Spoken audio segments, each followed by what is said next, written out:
Hi there, you're listening to the Bigfoot Society podcast, and I'm Jeremiah Byron.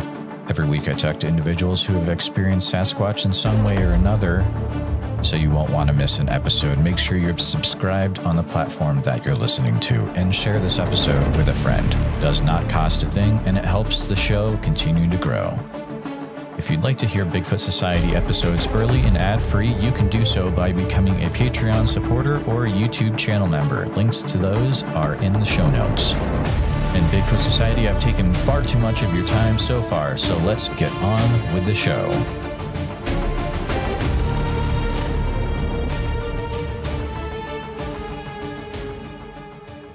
All right, Bigfoot Society, we've got the privilege of talking to a gentleman named Mark. He's an individual that contacted me from the Black Hills of South Dakota area.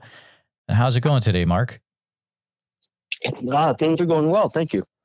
It's a nice night out. I hope you're having a nice night out there in the Black Hills as well, or wherever, you're calling from now. But, your story is, very interesting. And after I read it in the email, I was like, this sounds extremely interesting. So I just can't wait to hear you convey it.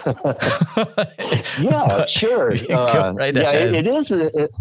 It's not your usual encounter. I watch your YouTube stuff and the other ones that are out there, and this is not your normal type of encounter. Well, to start with, I grew up in the Black Hills, and our family had a cabin that was situated right next to the National Forest. And so at nighttime, it was, basically you were in the woods. It was pretty scary when you were a kid. And we first started going out there when I was about 5 or so. And I'm a pretty deep sleeper because, I used to wet my pants, so that indicates a deep sleeper. And I would get woken up all the time by knocks on the cabin, tapping on the glass. That was a big one, was tapping on the glass. And a lot of the times, my brothers and my sister would hear and see things too. And the cabin was just a one-story cabin that was rectangular with a fence or a perimeter about 30 feet, around the house or the cabin. But it was a small picket fence, and a Bigfoot could easily step over that. We would have a lot of times we would see shadows going by the windows, and big shadows would block out 4-foot windows completely, and then go to the next window. It was very much like someone was carrying a sheet of plywood by. I mean, that's how big the shadow was. And that would happen all the time. We had a fuel tank, for fuel oil, and that would get tapped a lot with a stick or a branch. We would hear that at night, like a little gong, type of sound. And so anyways, getting to the encounter, I was about 6 or 7, and my brothers started this club called the Rufters Club, and that was a club of people that do extraordinary feats of whatever. And sorry, can you say the? I'm sorry, can you say the name of the club one more time? I just want to make sure I really get it. Yeah, it's called Rufters, like Rufter, like Rufter. Oh, cool. And that was a club to show how tough you were. And you do stuff like run around the house naked in the wintertime and, stupid things like that. That would do it, yeah. Yeah. So one of the challenges was to sleep outside in the back of the cabin by yourself in a tent. And so, being a youngest of the family and always wanting to be like my brothers, I said, I took on the challenge. And so one night I was out there. I went to bed about 9 o'clock, and I went out there. I was scared. I was only 6 or 7 years old, and I was a small kid, so I was, really tiny. But anyways, I went into the tent and fell asleep pretty much not too fast afterwards. And then pretty much halfway through the night. I couldn't tell you exactly what time it was, but I got the feeling of being pulled. I was in my sleeping bag, so being pulled in my bag and being picked up. And being so young, it felt normal because I get, kids fall asleep all the time, everywhere, and parents have to pick them up and carry them. And so I thought what happened was my mother had come out and was thinking this is ridiculous to have, a young kid sleeping out here by himself. And she was coming to bring me back inside. So that's what I thought, because when I got picked up and I got held kind of like a mother would hold a child, and then I felt the bosom. So I thought it was my mother, and so I kind of went back to sleep and thinking that I'd soon be laid down on a couch or on a bed or something. But then I realized that my mom just kept walking, and then I realized that the steps were longer strides and that I was going away from the cabin. I wasn't going to the cabin. And that's when I kind of started to wake up a little bit.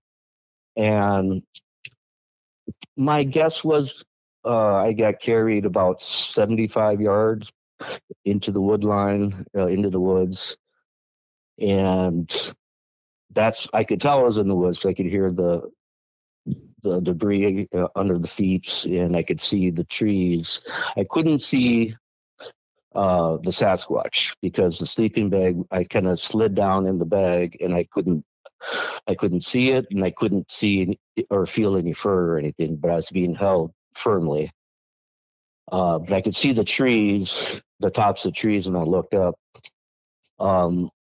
Then she abruptly just stopped and just stood there for a second, and that's when I heard kind of a deep guttural grunt.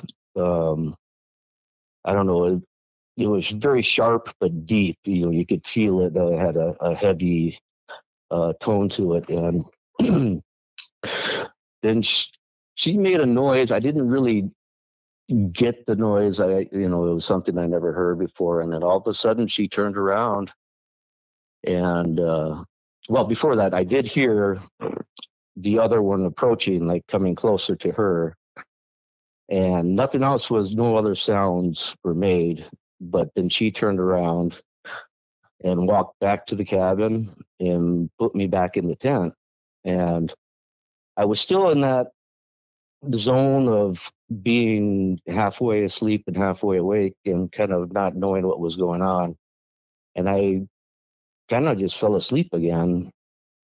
And I woke up in early morning when the birds start going and stuff. It was summertime, and I realized I was kind of confused because I woke up backwards in my tent. I mean, I had my head to the back facing the flap when I went to bed, and when I woke up, my head was almost outside the front of the flap, and my feet were facing to the back. And I don't move around when I sleep, and I thought that was really strange. And so that's when I started asking my family, my mother, my brothers, and my sister if they were messing with me last night, if any of them picked me up and moved me, or were going to put me in the woods playing a joke or something like that. And none of them, said that they went out. They were trying to, let me have my experience by myself out there. So that's what happened. I relayed this story to another person who claims to be, a psychic and can talk with them. And I had asked him if that really happened, or, was it a dream that I had? And no, he said, no, that actually happened. And his explanation was that she had lost her little one, and she wanted a replacement, and that was supposed to be, I guess, me. And but I guess the alpha male said, no, that's not what we do. And I can understand that in the Black Hills, they would have a hard time if they abducted a child. They would have a hard time, escaping the hunting parties, because the hills here they're big, but there is boundaries to it, and so I don't know. But that's what I was told. It's very interesting, for sure. Do you mind if I ask you a few questions about it? Oh, absolutely. Awesome. I probably left out a bunch of things, so if there's anything that is missing, surely ask. How could you tell that you were going away from the cabin and not towards it when you were being carried away in the sleeping bag? Were there things that kind of gave you a clue that, hey, I'm going the wrong direction? Yeah, there's two things. The first thing is I was only about 15 feet from the back door, so it would have taken only about 5 or 6 steps per person to walk that way. The second thing is we had a back light on, and the light got dimmer and dimmer as we went, so I realized we're going away from the cabin. So those are the two main things that I could tell. Interesting. How and the stride, the stride of the walking was completely different. You know how mothers are more kind of shuffle when they're carrying a child. This was long steps and just continued. We reached 75 yards. Deep in there. I felt that it was kind of like that based on the steps, pretty quickly. How old were remind me how old your siblings were again at that time? My oldest brother he's 10 years older than me. So he'd have to be 16, 17, because otherwise he would have been off in college and wouldn't have been there. So that puts me at 6 or 7. Okay. So just for a few minutes, I'm gonna play devil's advocate just for a few minutes, right? If you would permit me. So, if you have a brother who's about 17 or 18, what is the evidence that you have to say that maybe it wasn't your older brother carrying you off and picking you up in the sleeping bag, seeing his younger brothers outside being, they're messing around in their club. I'm going to mess around with them and freak him out. Well, because he was part of the club, they were saying, they're daring me that night. All my siblings were daring me to sleep outside that night. So that was, kind of discussed after, around dinner time. And that's when I decided, yeah, I'll do it. Because, you want to be like your brothers and, stay in the club. Get a video. Sure. I did run around the house. I did run around the house naked in the wintertime. So I wanted to keep going. Right. You don't want to get kicked out of the club. Definitely not. But you're saying that, so what I'm thinking is, it wasn't, you think it wasn't a trick being played on you by your older brother as part of like a hazing type thing for the club? I don't think so, because, I did ask everybody in the morning if anyone messed with me, and they were just like, what? No, we were doing this and that, but I really couldn't tell you, but I wouldn't understand why they would take me unless they were going to leave me in the woods and try to really scare me. That thought had crossed my mind, but the thing was that we have first the picket fence, which is 3.5 feet tall, that you can't step over. Like a person can't step over. It gets you right in the crotch. And right beyond our picket fence is the barbed wire fence for the National Forest. And that is, chest high and barbed wire. And it stepped right over it. There was no stopping between the time I felt like I got picked up and it started walking, and it didn't stop at any of the fences, which was very strange, because the only way really to get out of the backyard is to go through the gate, and then there's a gate that you go outside of our fence, and then you can go into the forest. This went straight back without stopping. Incredible. Wow. Yeah, no, that's some good points right there. You know, those fences definitely. Did you have any pets at the time? Any dogs outside or anything like that? No dogs outside. I don't recall if we even had a dog at that time. I do believe our dogs had passed away at that moment or at that, time. And but no, I don't think there was any dogs. When you woke it up, was it backs up. The interesting thing is right next to our cabin is this huge field that every night tons of deer gather in. Like, I'm talking like 50 to 100 deer will come into this field right next to our cabin at night. And that would be a perfect place to ambush deer.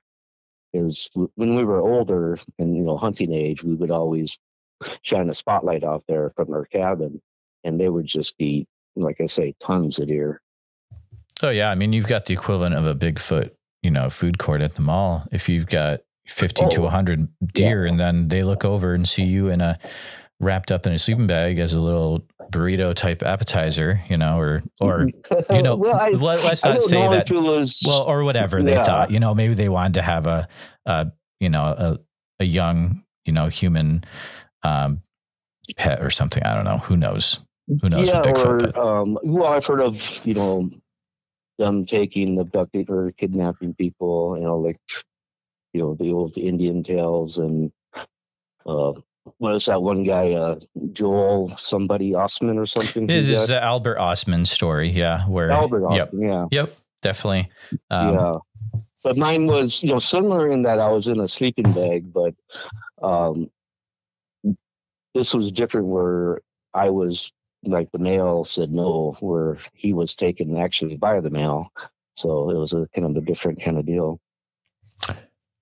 When you woke up the next morning, and I'm sure you probably went outside, was there anything that you noticed outside that would have been perhaps evidence that the events of the night before actually happened? I did not see anything. The lawn back there is pretty hard soil, so there was no impressions like feet and I didn't, at that time, being so young, I didn't really think about looking for evidence. I was just kind of bewildered by the fact that I was backwards in the tent and I was kind of halfway out of not halfway up, but maybe a quarter of the way out of the tent. And was strange to me. And the fact that I was still in the tent, because when I went back to bed, I still kind of had it in my mind that my mother had come to get me and that I would be waking up inside. And that when I woke up in the tent, I was kind of surprised I was still there. And then again, more surprised I was turned the other direction.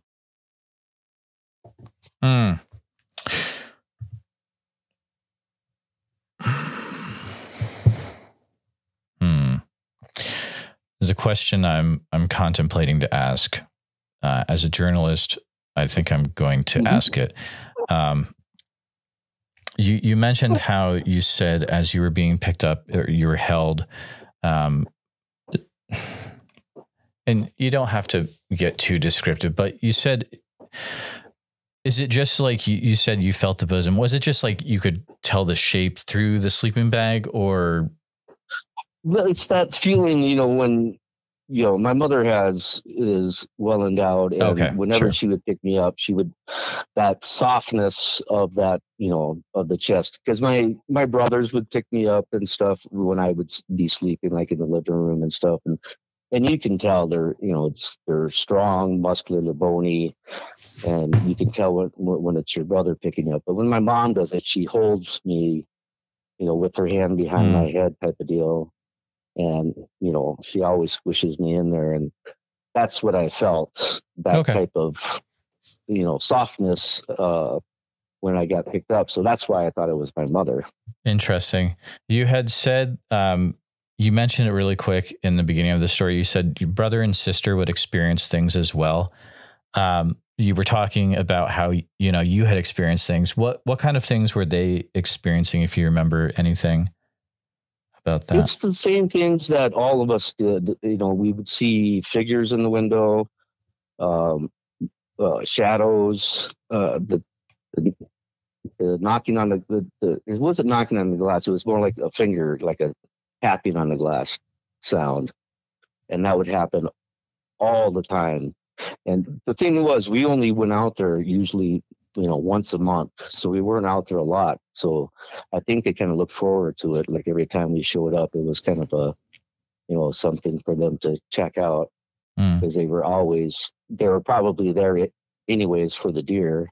Yeah. And then when we would show up, they would just, saunter over and check out what's going on here. And, we did have pebbles and stuff tossed on our roof, about the size of a silver dollar, not big ones, nothing that would do any damage. But I remember my dad yelling at us saying, "Who keeps throwing rocks on the roof?" And all of us forget, none of us. And he'd get mad at us. And, so, that was something I know that, they're known to do. And the knocking on our fuel tank, that's something that we would hear a lot.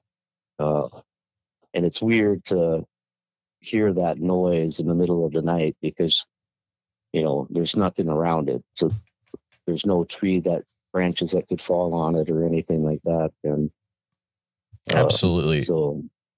And it's interesting you just brought up your father, because I was just about to ask a question regarding your father. So, because it's interesting when you hear reports like this, usually the father figure will react in a few different ways. Sometimes they won't care. Sometimes you're like, who keeps messing around? Or sometimes they'll get very on the offensive, take out a weapon and say, we're going after this thing. How would you say your father? Okay. Yeah. Well, let's see. My father is Chinese, and he immigrated, so he's not the type to be running out with a gun or anything like that. He was a doctor, so we generally, that was his time off. So when we were at the cabin, we tried not to bother him, and because that was when he tried to relax. And so when we would do stuff, we would try to, not tell him what we're doing, just so he didn't have to worry about us. Okay, so really, you didn't bring up. It sounds like you may not have brought up a lot of the things that you're experiencing, or were they still brought up that, hey, we are seeing the shadows, all sorts of weird stuff? He would say things, but he would just say it's the boogeyman and that kind of stuff. And, but, we would get knocks, like more like slaps, not knocks, but kind of like a hand slapping the siding. And he would say, we would mention that, and he would just say it's the cabin settling or something like that, or he'd always have an explanation. He's not, he's a doctor, so he's pretty empirical and doesn't believe much in that kind of stuff. Yep. Yeah, but he does like to, say it was the boogeyman just to kind of scare us.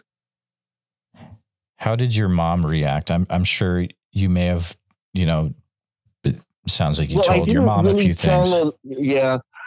When I asked her, I just kind of asked her if she came out and got me, and she said no, and I kind of left it at that. Okay.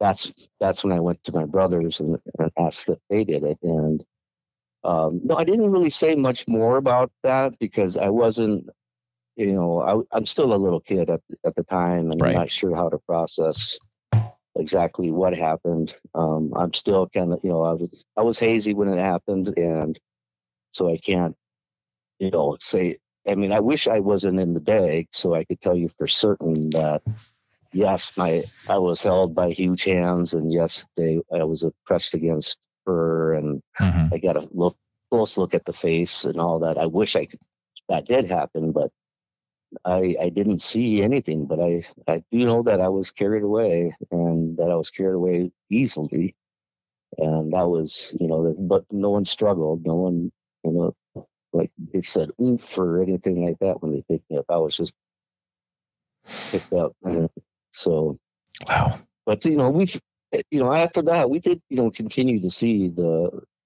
shadows and continue to get the tapping on the glass. But no encounters happened again at the cabin in terms of, actually physically seeing one in the yard. And we would see, like I say, figures or shadows move by the windows.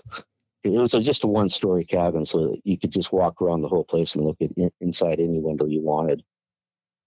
And it came to the time where, every time we went to the cabin, I would not sleep in the bedrooms.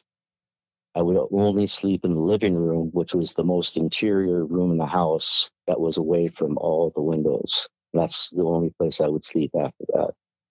And that was after the sleeping bag. That was after sleeping bag experience. Sorry. Exactly. Okay. Yeah. Wow. And I would never go outside after it got dark again, or like if we needed to get something from the car or whatever. I mean, we would Rochambeau for it because I would not volunteer to go outside at night anymore after that. That's very interesting. How far away from the cabin was your closest neighbor, would you think? Oh, I would say about 400 or 500 yards. Okay. Towards back towards the road. So they were closer to the main road, where we were closer to the forest. Okay. Very interesting. I'm guessing the cabin is probably no longer in the family, right? No, my father sold it when he retired, and Sure. all the kids went to college. Okay. Have you ever heard of any other or any sightings or experiences with the Bigfoot in that area? Have you ever heard anything from other people or anything like that? I don't think so, because it was a vacation cabin for us, so we only went out there like I say once a month. So we didn't really, we weren't there to talk with the neighbors or that kind of thing. We just kind of kept to ourselves. And I do remember around that time there were some sightings in the Black Hills, but I can't tell you exactly where they were. Gotcha. Interesting. So it might be on the BFRO. It might be listed there. I don't know. There's a few in because I believe this would be Pennington County. There's a few of them. 20. Because I think you said National Forest, South Dakota. So it'd be Black Hills National Forest. Is that right? That's correct. Yeah, so that'd be Pennington County. So there's a reported 2019, 2008, and 2006. And that's just the public sightings, right? There's probably more on the back end that we can't see. But when you said, just curious, and this may help listeners that also are familiar with that area, was this cabin near a specific part of Black Hills National Forest? Was there like an area or a location that it was nearby inside the forest? Yeah, I don't want to get too specific. Okay, well, I guess it happened. Well, it happened so long ago, it doesn't really matter. Well, I don't want to also force you into anything, but No. Yeah. It would be people who know the Black Hills or in the area. It's between Sheridan Lake and Pactola Lake, and the forest in between the two lakes to the west of the highway. Gotcha. That's cool. Sheridan Lake. Yep. Gotcha. I'm looking at a map right there. Yep. Pactola Lake would be just to the northwest of Sheridan Lake. And our cabin was between the two lakes, but to the west, drive in about a half a mile off the highway. Cool. Off the 385 there. Okay. Yeah, listeners, if you have seen or encountered anything in this area, feel free to reach out or, put it in the comments. But man, Mark, that is a really interesting story. It's the first one I've had where someone was actually carried off in a sleeping bag. And it's actually, that's very rare. As you said, you've got the story of Albert Osman from a very long time ago. But just curious, throw a few things out to you, see if anything sticks. I've talked to a gentleman from South Dakota. I believe it's South Dakota. His name is Burton Moran. And he has this story of seeing giant owls or hearing stories of giant owls in that area. Is that anything that's ever come across your plate? Well, it's funny you mentioned that because my neighbor had said he had a 35-pound turkey carried off by an owl, and it couldn't quite get all the way up, into flight, and it got caught in the barbed wire on the fence, and the owl ate as much as it could, and then left the carcass in the barbed wire. Now, I mean, you should know as well as I do that 35 pounds for an owl is outrageous. Mm-hmm. That would be impossible. Even for the largest, even for a condor, 35 pounds would be crazy. But that's, it actually happened just, right across the street from me.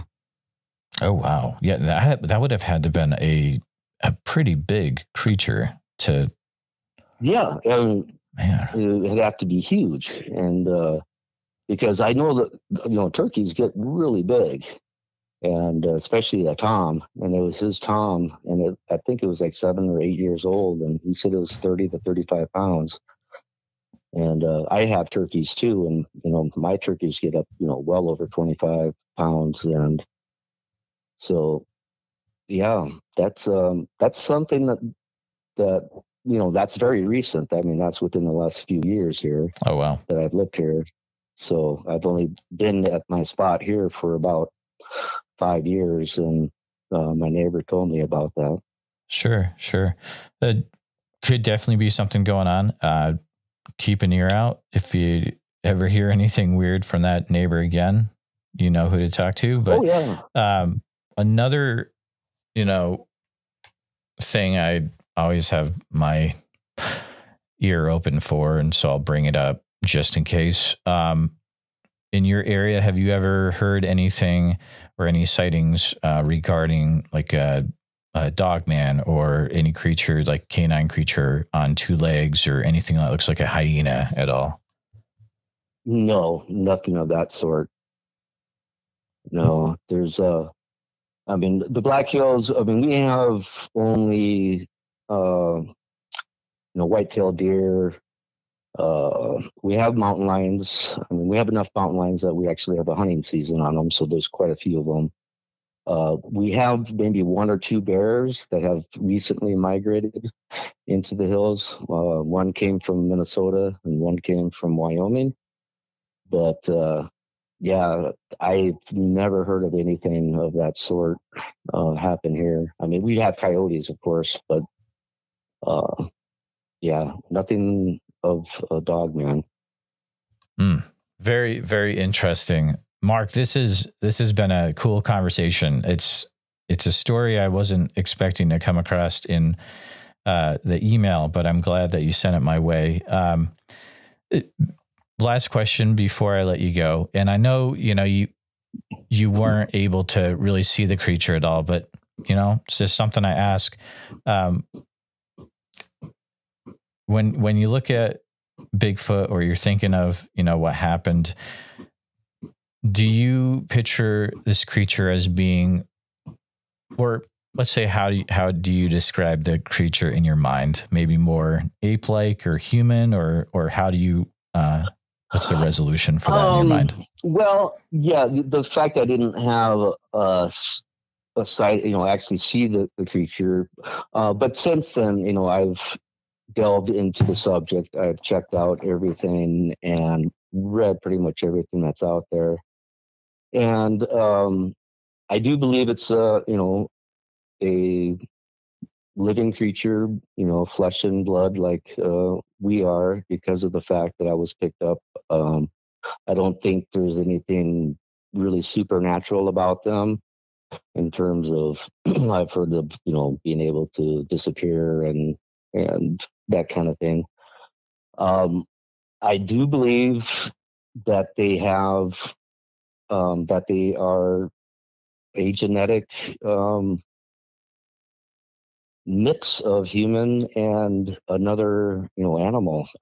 I think it's a majority human, but something else that makes them large and hairy and be able to endure the elements and that kind of thing. I've heard, I'm kind of someone who would think more to the point of genetic manipulation by intelligent life other than ourselves.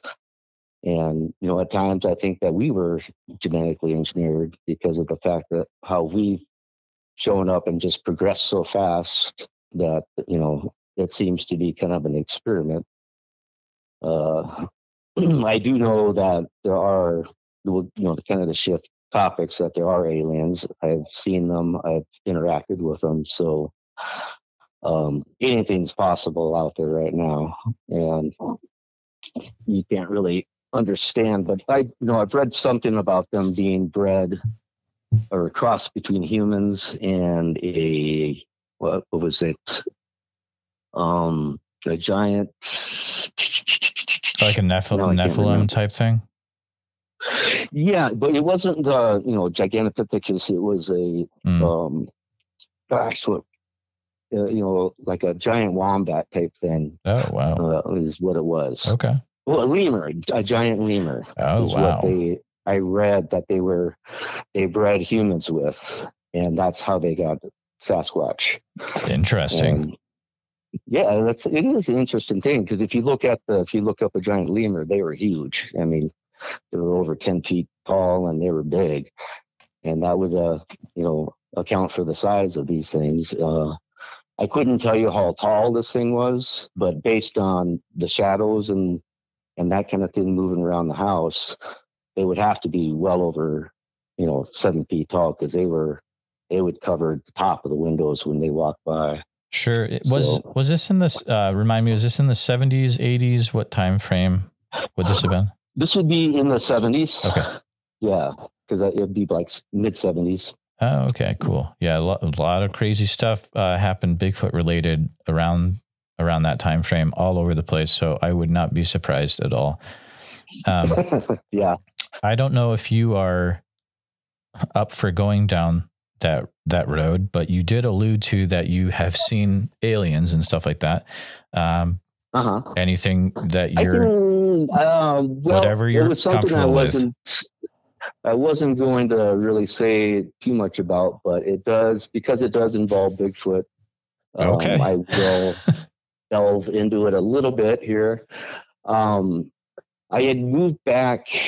I had lived in Jamaica for like 10 years running a coffee farm, and I'd come back to the States, and I wanted to come back somewhere where I knew. So I came back to Rapid City and moved into this house that's kind of in the woods. And I was doing very poorly. I was drinking a lot. I was not in good health. I was mentally drained. And I had a friend who claimed, is a psychic, and he says he can talk with Bigfoot. And he said he'd asked them to come heal me. And that was just, I could have said, well, thank you for that. And but anyways, one night it was in beginning of this, end of May it was still nice out. I couldn't sleep. I was not feeling good. I just was a bad spot. So I decided to sleep out on the deck to see if that would be nice. And then all of a sudden I look up, and there's a Bigfoot looking right down at me. And this is on my deck. And the thing was very gray and white, like grizzled, like a very old, mountain man would look like. You could tell that he had his beard was white. He just looked down at me, and all I said is, "Boy, you're a big, beautiful guy." And then I noticed that there was two more on the deck, and one standing off on the ground, looking up. And my deck is, I guess 7, 8 feet tall, and his head was above it. He was looking through the spindle things there, and I was like, wow. And all I said is, please don't eat my chickens. That's all I could think of, because I didn't know what to do. And when I turned back, I came back inside and to see what my dogs were doing, because my dogs didn't bark at all. They didn't react or anything, which I thought was strange. And then I went back outside and they were gone. And then a little bit later that night, and then the following nights, I kept seeing things out of the corner of my eye, movements in my house, little noises, things like paper rustling, that kind of stuff. And then one day I got into my car to go to the store, and I started driving, and I hear all this rustling in my back seat. And I go, holy cow, what is that? So I turned around and I parked in the driveway. I got out, went inside, but I came right back out. And at that moment, I saw the alien, the little guy, running from bush to bush, trying to hide. And it was interesting because, he was dark, about, I'd say 24 inches, 2 feet high. But he was wearing a wig, like a girl's wig and a girl's dress. And, some sort of, I guess, camouflage or disguise to try to help them move around. But I just couldn't believe my eyes. And then after that, I just kept seeing and hearing them everywhere in the house, and it was crazy. So anyways, as the story goes, they were here to heal me. And so the Bigfoot, the Sasquatch, apparently has healing powers, and he was going to heal. I had a lot of injuries, surgeries, bad joints, all kinds of things, and they had me lay down. But the funny thing was, a couple of days later, people showed up at my house and said that they're doing a Sasquatch healing video. But in my mind, there was something was planted, like my neighbor, how it came out in my mind was my neighbor had asked me if some people can park in my driveway, park their RV in my driveway. And I said, sure. So I thought these were the people. But the funny thing is, they showed up and they had no vehicle.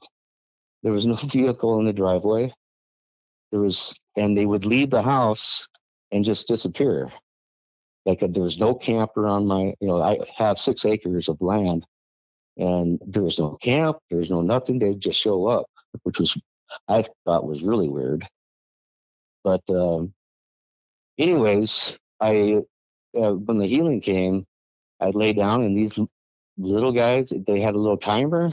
I think it was like a half hour, an hour long, and they'd start at my toes, and they started working up, and it was really weird. They're like aligning my spine, aligning all my bones, making sure my muscles fired at the same time and equally. Like both legs would have equal, power coming out when you flexed, and all these things, all the way up to my head. And before I know it, it's 12 hours had passed, and I was getting tired, and I just asked them to put me to bed, and they did. And I woke up in the morning just as fresh as you could be. A lot of my joint pains were gone. My mind was clear, and it was a really interesting experience. And to have a Sasquatch in your house is kind of a something that most people don't have happen.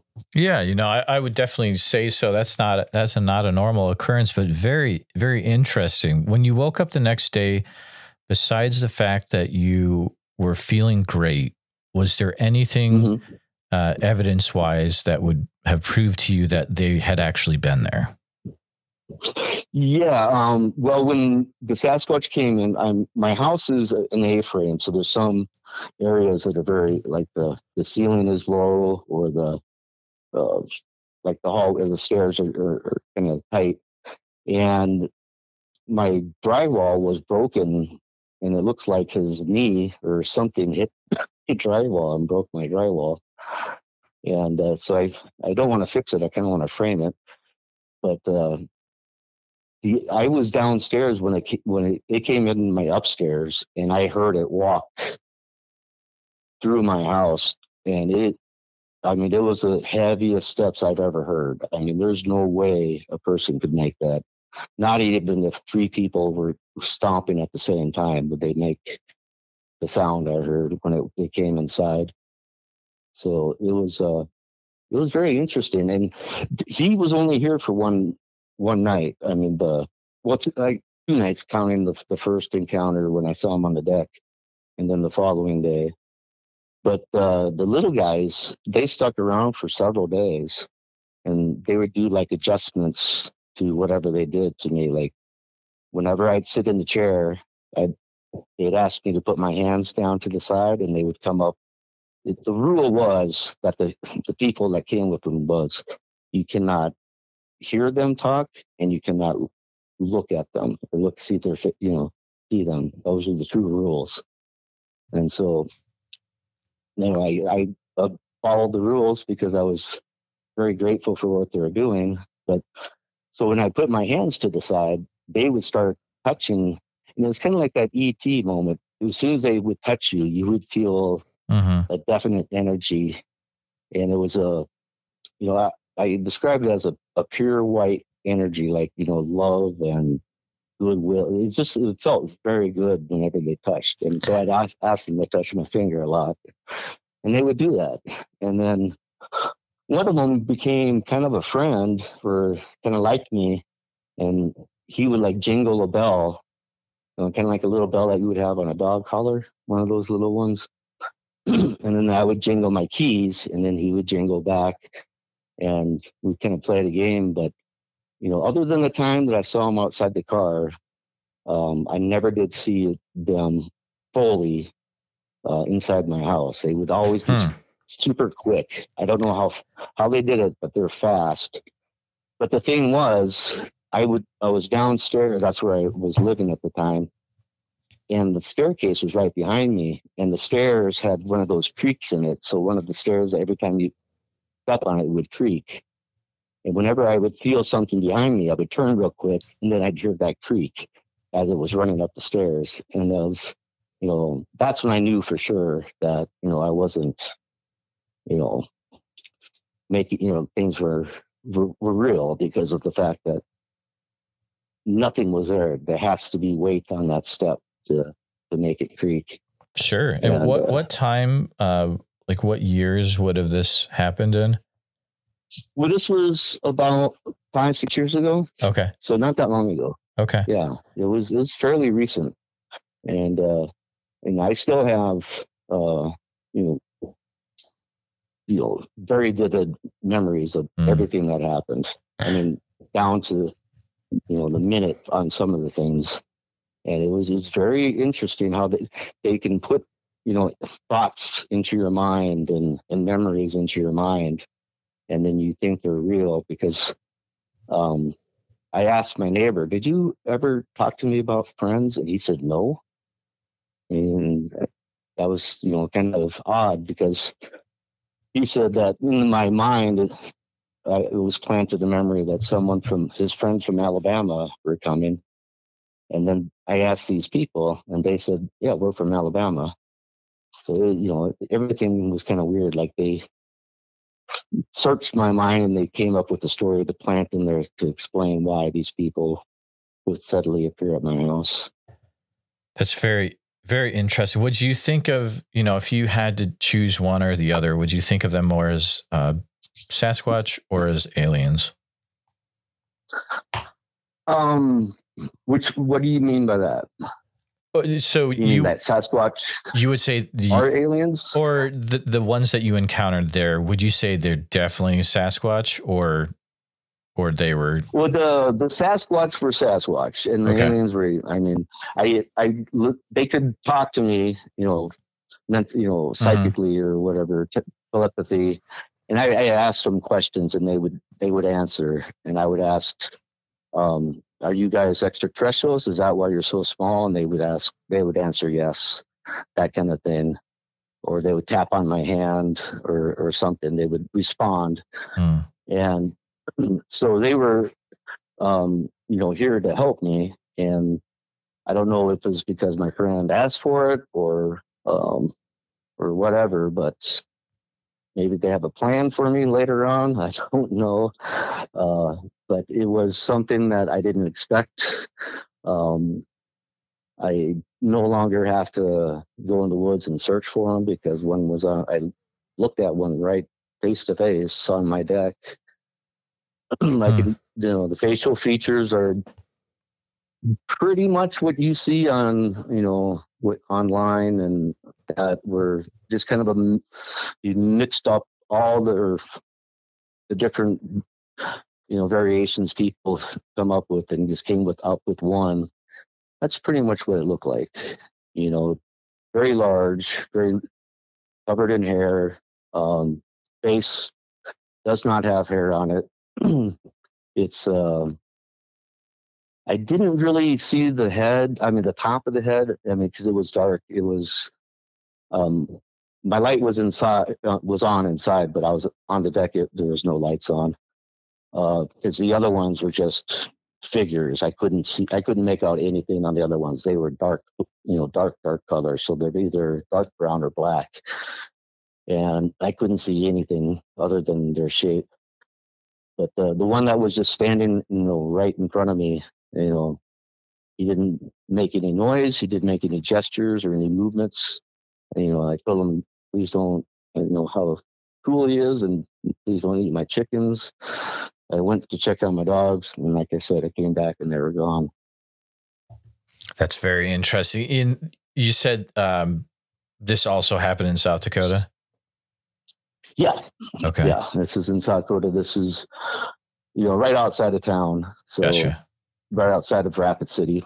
Right. That's right. You had said that. Is there a history of like high strangeness type events like this happening in that area? I really, growing up here, I don't recall too many. We do have an Air Force base out here. Okay. And we do have a lot of nuclear weapons out here. A lot of, missile silos out in the prairie. And we have one of the largest fleets of the B-1 bombers now, the B-1 or the B-2, new ones that are coming out. So, I mean, there could be reason for them to be around here. Yeah, no, when you hear of areas that have government bases and nukes and things like that, you can have, that's where you get some really interesting stories. And I'm sure that, there's probably listeners that could be like, oh yeah, in that area, Rapid City, my goodness, there's been weird stuff happening near that base.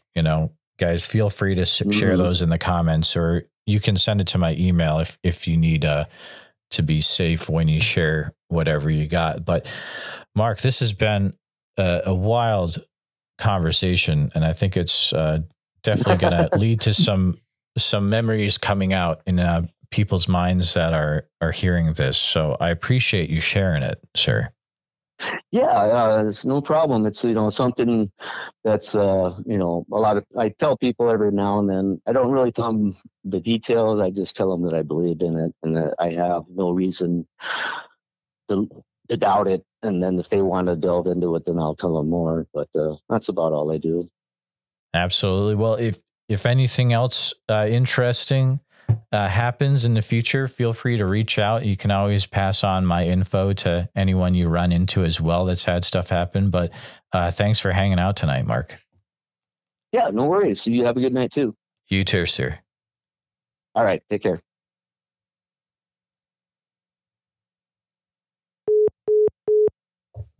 Here at Bigfoot Society, our goal is to provide a platform for those that have encountered Bigfoot to share their encounter in a safe and respected environment. But we need to hear your story. If you've experienced something that you just can't explain, please send me an email at bigfootsociety@gmail.com. Then we can start the conversation. And I know a lot of you have not shared your encounter at all. It's been 20 years, and it's time that you get this off your chest, and then you can get some well-deserved rest, because I know you haven't been sleeping.